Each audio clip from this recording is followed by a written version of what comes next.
ஜோதிட பரிகாரங்கள் பற்றிய முக்கிய தகவல்களின் சுருக்கமான அலசல் இது. பரிகாரங்கள் நிஜமாவே வேலை செய்யுமாங்கிற நம்ம பல பேரோட சந்தேகத்தை போக்கி அது யாருக்கு எப்படி பலிக்கும்னு ரொம்பவே சுவாரஸ்யமா விளக்குது. முதல்ல டாக்டர் கிட்ட போறதுக்கும் பரிகாரம் பண்றதுக்கும் ஒரு பெரிய ஒற்றுமை இருக்கு தெரியுமா? ஒரு டாக்டர் குறிப்பிட்ட நோய்க்கு ஏத்த மாதிரி கரெக்டா சிகிச்சை தர்ற போல திருமண தடை, வேலை கிடைக்காதது மாதிரி பிரச்சனைகளுக்கு பரிகாரம் செஞ்சா கண்டிப்பா பலன் கிடைக்கும். ஆனா ஆயுள் கண்ட மாதிரி ரொம்ப கடுமையான விதிகளையோ முழுமையா கெட்டுப்போன கிரக அமைப்பையோ பரிகாரத்தால மாத்துறது ரொம்ப கஷ்டம். இரண்டாவதா எந்திரம், மந்திரம், ஹோமம்னு பல பரிகார முறைகள் இருக்கு. இதுல ரத்தின கற்களை பொறுத்த வரைக்கும் அது கண்டிப்பா உடம்புல உரசுற மாதிரி அணியணும். இப்போ நீங்க வெளிநாட்டிலோ இல்ல ரொம்ப தூரத்துல இருக்கீங்கன்னு வைங்க, கவலையே வேண்டாம்.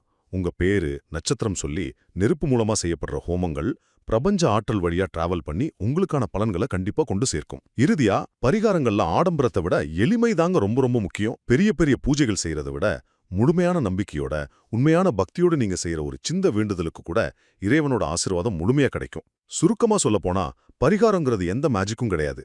அது உங்க ஜாதக அமைப்பு, உண்மையான நம்பிக்கை, அப்புறம் ஈடுபாட்டை பொறுத்து நல்ல மாற்றங்களை உருவாக்குற ஒரு தொடர் முயற்சி.